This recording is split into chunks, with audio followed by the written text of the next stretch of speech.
آج تک صرف 2 بندے ملے ہیں جن سے مل کر حقیقتاً خوشی ہوئی۔ ایک صاحب کراچی سے تشریف لائے، بزنس مین تھے۔ انہوں نے کہا کہ میں معمولی درجے کا کاروباری شخص ہوں، اپنی تمام ضروریات پوری کرنے کے بعد مجھے ہر مہینے 5,000 روپے بچ جاتے ہیں۔ آپ کی نظر میں کوئی ضرورت مند ہو تو مہربانی فرما کر مجھے اس کا ایڈریس دے دیں، میں چپ چاپ اس کی خدمت کرتا رہوں گا۔ مجھے اس کی بات سن کر خوشی ہوئی۔ مجھے کیوں خوشی ہوئی اس کی وجہ میں آگے چل کر بیان کروں گا۔ دوسرے صاحب لاہور کے ایک کلرک تھے۔ کسی نے ان کے بارے میں بتایا کہ وہ دفتر سے واپسی کے بعد کاغذ چننے والے بچوں کو جمع کرتے ہیں، انہیں الف بے تے اور 1 2 3 سکھاتے ہیں۔ میں ان کی تلاش میں نکل کھڑا ہوا۔ وہ دھرمپورہ میں ریلوے لائن کے ساتھ رہتے تھے۔ میں ان کے گھر پہنچا تو ان کے دروازے پر کاغذ جمع کرنے والے بچوں کے تھیلے اور گٹڑیاں پڑی تھیں۔ میں ان گٹڑیوں اور تھیلوں میں سے راستہ بناتا ہوا ان کی بیٹھک میں داخل ہو گیا۔ بیٹھک میں دری بچھی تھی، دری پر 25-30 بچے بیٹھ کر الف انار بے بکری پڑھ رہے تھے۔ وہ ایک کونے میں بیٹھے سماعت اور گویائی سے محروم ایک بچی کو اشاروں سے پڑھا رہے تھے۔ میں ان کے قریب بیٹھ گیا۔ ان کے چہرے پر ایک عجیب نور اور ذات میں ایک انوکھا اطمینان تھا۔ مجھے پتہ چلا روز 3 بجے ان کی بیٹھک کھل جاتی ہے، بچے آنا شروع ہو جاتے ہیں۔ بچے سب سے پہلے غسل خانے میں جاتے ہیں، وضو کرتے ہیں، ظہر کی نماز پڑھتے ہیں، گھر میں جو کچھ پکا ہو وہ کھاتے ہیں، 1 گھنٹہ پڑھتے ہیں اور پھر اپنے اپنے تھیلے اٹھا کر چلے جاتے ہیں۔ یہ دنیا کا واحد سکول تھا جس میں حاضری کا کوئی رجسٹر نہیں تھا، لیکن اس کے باوجود جس بچے نے ایک بار اس دہلیز پر قدم رکھ دیا وہ پھر اس پیر خانے کا ہو کر رہ گیا۔ میں وہاں 1 گھنٹہ بیٹھا رہا۔ معلوم ہوا کہ اب تک اس سکول کی سینکڑوں برانچیں کھل چکی ہیں۔ حضرت صاحب ہر بیچ میں سے 2-3 بچوں کو سلیکٹ کرتے ہیں، انہیں 2-2 3-3 گھنٹے پڑھاتے ہیں۔ جب وہ ان کے معیار کے مطابق عالم ہو جاتے ہیں تو وہ انہیں اپنے پاس بٹھاتے ہیں، ان کے سر پر ہاتھ پھیرتے ہیں اور میٹھی آواز میں کہتے ہیں بیٹا جاؤ اور اپنے جیسے دوسرے بچوں کو یہ سب کچھ سکھا دو۔ وہ بچے اٹھتے ہیں اور کسی گندے نالے، کسی جوڑ کے کنارے اور پرانے کاغذوں کے کسی گودام کے باہر، کسی بدبودار آبادی کے کسی ٹنڈ منڈ درخت کے نیچے اس سکول کی برانچ کھول دیتے ہیں۔ یہ دنیا کا واحد ادارہ ہے جس میں پورے سکول کے لیے ایک کتاب کافی سمجھی جاتی ہے۔ یہ بچے کانے، چھڑی کے کسی ٹکڑے یا درخت کی شاخ کو قلم بناتے ہیں اور زمین کو سلیٹ، اور پھر یہی سلیٹ اور قلم انہیں روشنی کی نہ ختم ہونے والی وادی میں لے جاتی ہے۔ مجھے معلوم ہوا کہ وہ کسی سے 1 پیسہ عطیہ قبول نہیں کرتے، اپنی معمولی سی آمدنی سے بچوں کو کھانا کھلاتے ہیں، انہیں چائے بنا کر پلاتے ہیں۔ میں نے ان کا ہاتھ چوما اور باہر آ گیا۔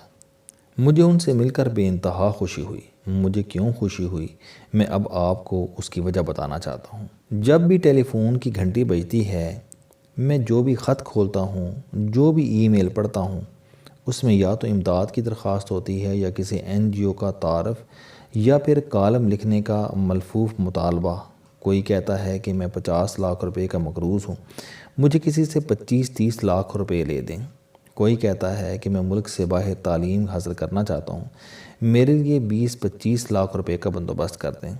کوئی کہتا ہے کہ میری آمدنی کم ہے اور بچے زیادہ ہیں، مجھے امریکہ کا ویزا لگوا دیں۔ کوئی کہتا ہے کہ فلاں بڑا شخص آپ کا واقف ہے، یا آپ نے بیرون ملک فلاں شخص کے بارے میں کالم لکھا تھا، آپ اس سے کہیں کہ مجھے قرض حسنہ دے دیں یا پھر مجھے باہر سیٹ کرا دیں۔ کوئی کہتا ہے کہ ہم نے فلاں ہسپتال بنانا ہے، فلاں تعلیمی ادارہ قائم کیا، آپ کالم میں اس کی تعریف کر دیں، ہمیں قربانی کی کھالیں مل جائیں گی، اہل خیر ہماری امداد فرما دیں گے اور یوں ہمارا ادارہ پھل پھول جائے گا، وغیرہ وغیرہ۔ یہ سلسلہ جب دنوں سے مہینوں اور مہینوں سے برسوں تک پھیلتا ہے تو انسانی صبر جواب دے جاتا ہے، اور اس وقت شدید خواہش پیدا ہوتی ہے کہ اس ہجوم میں کوئی نہ کوئی ایسی آواز ہو جو قریب آ کر کہے کہ میں امداد لینے نہیں، امداد دینے والا ہوں۔ کوئی نہ کوئی ایسا ضرور ہو جو کسی مدد امداد کے بغیر کوئی ادارہ چلا رہا ہو، جسے کچھ حاصل کرنے کا لالچ نہ ہو، جس نے باہر چندے کا بکس نہ رکھا ہو۔ یقین فرمائیے مجھے آج تک صرف یہ 2 حضرات ملے ہیں۔ پہلے صاحب نے جب یہ کہا کہ میں ضرورت مندوں کی اتنی ضرورت پوری کر سکتا ہوں تو دل خوشی سے جھوم اٹھا، اور جب میں نے دوسرے سے عرض کیا کہ حضور میں بچوں کے لیے پانی کا ایک کولر اور ایک نئی دری پیش کرنا چاہتا ہوں، وہ مسکرائے اور آہستہ آواز میں بولے، بیٹا ہمیں اس کی ضرورت نہیں، پانی کے لیے گھڑا موجود ہے، اس کا پانی ٹھنڈا بھی ہوتا ہے اور میٹھا بھی۔ آپ اس وقت جس دری پر بیٹھے ہیں وہ بھی ٹھیک ٹھاک ہے، 1-2 سال نکال جائے گی، اس دوران میری بیوی نئی دری بن لے گی اور ہم اس کی جگہ وہ بچھا لیں گے۔ چھت پر پنکھا موجود ہے، کتابوں کی ہمیں ضرورت نہیں ہوتی، ایک کتاب 2-3 سال نکال جاتی ہے۔ لکھنے کے لیے کاغذ اور پنسلیں بچوں کو کوڑے سے مل جاتی ہیں، بچوں کی دال روٹی اور چائے کے لیے میری تنخواہ کافی ہے۔